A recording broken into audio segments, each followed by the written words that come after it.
কথিত গণভোট এবং জুলাই সনদ সংশ্লিষ্ট অন্যান্য বিষয়গুলি কেন অবৈধ ঘোষণা করা হবে না তার কারণ দর্শাবার জন্য বাংলাদেশের হাইকোর্ট ডিভিশন সরকার এবং সংশ্লিষ্টদের প্রতি রুল নিশি জারি করেছে। আপনারা সকলে এই নিউজটা দেখেছেন হয়তো। এই বিষয় নিয়ে আজ কথা বলতে আমি আপনাদের সামনে।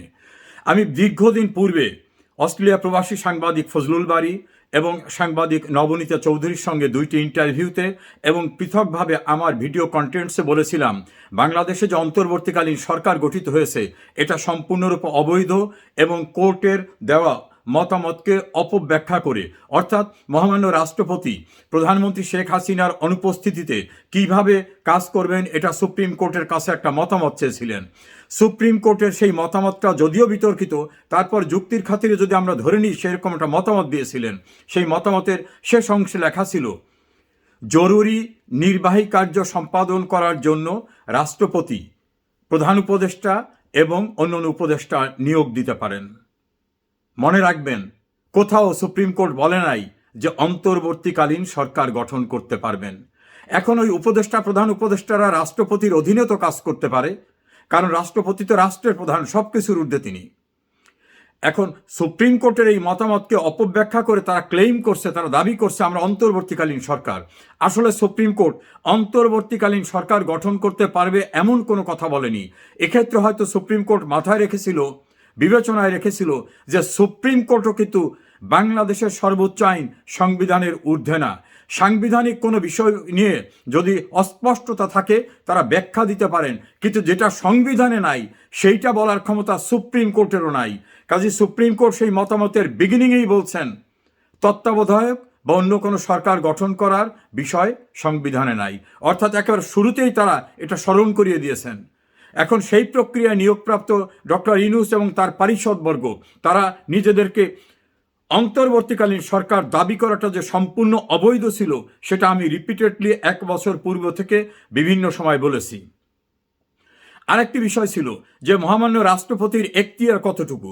রাষ্ট্রপতিকে দিয়ে 133টি অধ্যাদেশ জারি করানো হয়েছে, এর ভিতরে কোনোটা নাকি প্রেসিডেন্ট অর্ডার হয় না, কারণ আমাদের সংবিধান তৈরি হয়ে যাওয়ার পরে 72তে সংবিধান গ্রহণ করার পরের থেকে আর প্রেসিডেন্ট অর্ডার হয় না। প্রেসিডেন্ট অর্ডার হয়েছিল কখন? যখন আমাদের সংবিধান ছিল না, মুজিবনগর সরকার এবং তার ধারাবাহিকতা রক্ষার জন্য রাষ্ট্রপতির আদেশ ছিল। যেদিন থেকে সংবিধান গ্রহণ করা হয়েছে তারপরের থেকে আর প্রেসিডেন্ট অর্ডার হয় না। মূল বিষয়টা হচ্ছে রাষ্ট্রপতিকে দিয়ে 133টি অধ্যাদেশ জারি করানো হয়েছে। রাষ্ট্রপতির ক্ষমতা কোথায়? সংবিধানের 93 অনুচ্ছেদে রাষ্ট্রপতিকে অধ্যাদেশ জারির এখতিয়ার দেওয়া হয়েছে। জরুরি বিষয়ে তিনি জারি করতে পারবেন যদি পার্লামেন্ট সেশনে না থাকে বা পার্লামেন্ট ভেঙে দেওয়া হয়।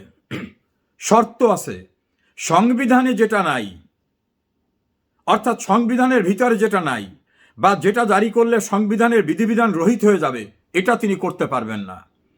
তাহলে গণভোটের বিধান তো সংবিধানে নাই, রাষ্ট্রপতির তো ওখানেই স্টপ। কথিত জুলাই সনদ বা সংস্কার এটা সংবিধানে নাই। এ জাতীয় অধ্যাদেশ দেওয়ার এখতিয়ার রাষ্ট্রপতির সংবিধানে যে ক্ষমতা দেওয়া হয়েছে অনুচ্ছেদ 93তে, সেই অনুচ্ছেদেই বারিত। এখন কেন তিনি করলেন? তাকে দিয়ে জোর করানো হয়েছে। আমরা এবার আসি, রাষ্ট্রপতির ক্ষমতা কোথায়? সংবিধানের 48 অনুচ্ছেদের 3 অনুচ্ছেদে রাষ্ট্রপতির ক্ষমতা বলা আছে, তিনি কেবলমাত্র এক্সক্লুসিভলি মানে নিরঙ্কুশভাবে প্রধান বিচারপতি এবং প্রধানমন্ত্রী নিয়োগ দিতে পারবেন। 48-এর 3 উপনুচ্ছেদ। আর যা কিছু করতে হবে তা করতে হবে তাকে প্রধানমন্ত্রীর পরামর্শে। তা তৎকালীন প্রধানমন্ত্রী শেখ হাসিনা তিনি দেশের ভিতরে ছিলেন, কিছু সময় দেশের বাইরে ছিলেন, তার পরামর্শে কি এই অধ্যাদেশ জারি হয়েছে? না, হয়নি। তাই যদি না হয়ে থাকে তাহলে রাষ্ট্রপতির যে এখতিয়ার প্রধান বিচারপতি এবং প্রধানমন্ত্রী নিয়োগ, এর বাইরের যে অধ্যাদেশ হয়েছে সেগুলো সংবিধানের বিধিবিধান লঙ্ঘন করে করা হয়েছে, অর্থাৎ সম্পূর্ণরূপে অবৈধভাবে করা হয়েছে।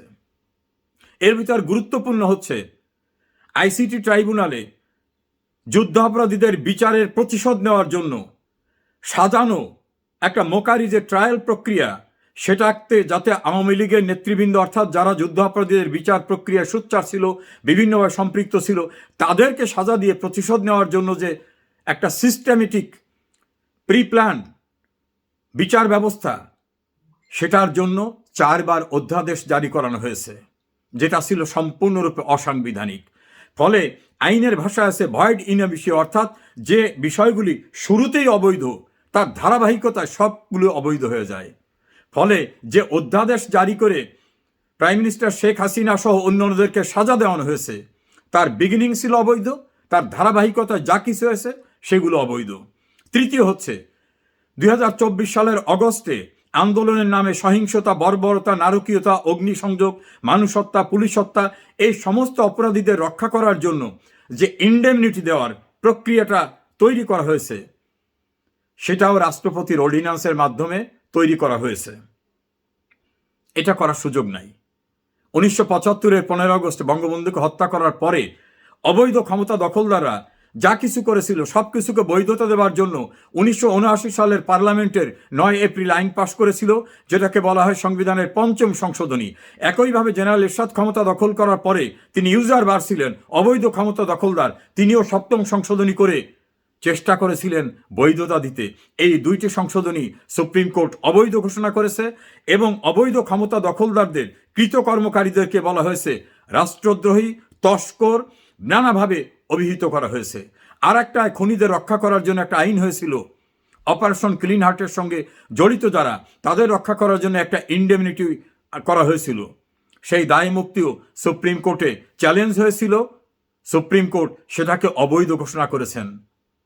ফলে এই যে অবৈধ প্রক্রিয়ায় ক্ষমতা দখল, সাংবিধানিক সরকারকে উচ্ছেদ করা, ক্ষমতা দখলের জন্য নানা রকম রাষ্ট্রদ্রোহী সহ খুন খারাপি, অগ্নিসংযোগ, সন্ত্রাস, নৈরাজ্য, নাশকতার কাজ করা, এই সকল বিষয়কে বৈধতা দেওয়ার জন্য যতই চেষ্টা করা হোক না কেন, কোনোভাবে এটা করা সম্ভব হবে না। কেউ কেউ বলছেন তাহলে 133টি অর্ডিন্যান্স রাষ্ট্রপতি জারি করছেন, এর পরিণাম কি হবে?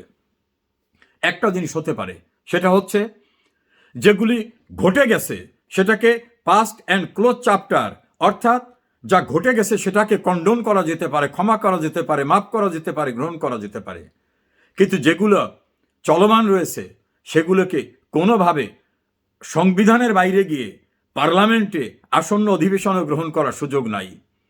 আমি মনে করতে চাই মাননীয় প্রধানমন্ত্রী তিনি বলেছেন রুলস অফ ল এস্টাবলিশ করবেন, আইন অনুযায়ী সব কিছু হবে। আইনমন্ত্রী জনাব আসাদুজ্জামান বলেছেন সব কিছুই হবে আইন অনুযায়ী। সরকারের আরেকজন প্রভাবশালী মন্ত্রী ল ব্যাকগ্রাউন্ডের জনাব সালাউদ্দিনও বলছেন সব কিছু আইন অনুযায়ী হবে। আমরা আশা করব আসন্ন সংসদ অধিবেশনে অবৈধ প্রক্রিয়ায় জারিকৃত অবৈধ অধ্যাদেশগুলিকে কোনোভাবেই বিবেচনা গ্রহণ করার সুযোগ থাকবে না এবং করবেন না। যদি করেন তার পরিণতি কিন্তু 5ম সংশোধনী, 7ম সংশোধনী এবং অপারেশন ক্লিন হার্টের খুনের দায় থেকে অব্যাহতি দেওয়ার জন্য যে বিধিবিধান, এই 3টির পরিণতি যা হয়েছিল টুডে অর টুমরো একই জিনিস হবে। আমার যে কন্টেন্টসগুলো বিভিন্ন সময় বলেছি তার প্রতিফলন আজ দেখলাম। সুপ্রিম কোর্টের জ্যেষ্ঠ আইনজীবী সৈয়দ মামুন মাহবুব রিট আবেদনকারীদের পক্ষে প্রেস ব্রিফিং করে একই কথাগুলো বলেছেন যে আমাদের রিটে এই বিষয়গুলো উত্থাপন করেছি এবং আদালত সেগুলো বিবেচনায় গ্রহণ করে দেখেছে যেখানে সাংবিধানিক গুরুত্বপূর্ণ আইনের বিষয় সম্পৃক্ত আছে। সে কারণে সরকার এবং অন্যান্যদেরকে এই বিষয়ে কারণ দর্শাবার জন্য নির্দেশ দিয়েছেন। কোর্টের পরিভাষায় বলা হয় রুল নিশি জারি করেছেন। কোনোদিন আইন অঙ্গনের সঙ্গে জড়িত না আসিফ নজরুল, তিনি আইন উপদেষ্টা হিসেবে অবৈধভাবে ক্ষমতা দখলদারদের সঙ্গী হয়ে এই সকল অপকর্ম করেছেন। যদিও একসময় তিনি গণ আদালতে যুদ্ধ অপরাধীদের বিচার প্রক্রিয়ার সঙ্গে সম্পৃক্ত ছিলেন, আর বর্তমানে তার স্ট্যান্ডটা হচ্ছে সম্পূর্ণ সেই যুদ্ধ অপরাধী পক্ষের পক্ষে। তিনি অনেক অন্যায় করেছেন।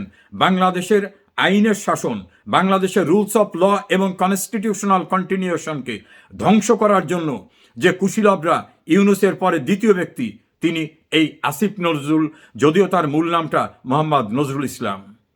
আমরা আশা করব এই অবৈধ প্রক্রিয়ায় যা কিছু হয়েছে কোনোভাবে এটাকে যেন অ্যাপ্রুভ করা না হয়।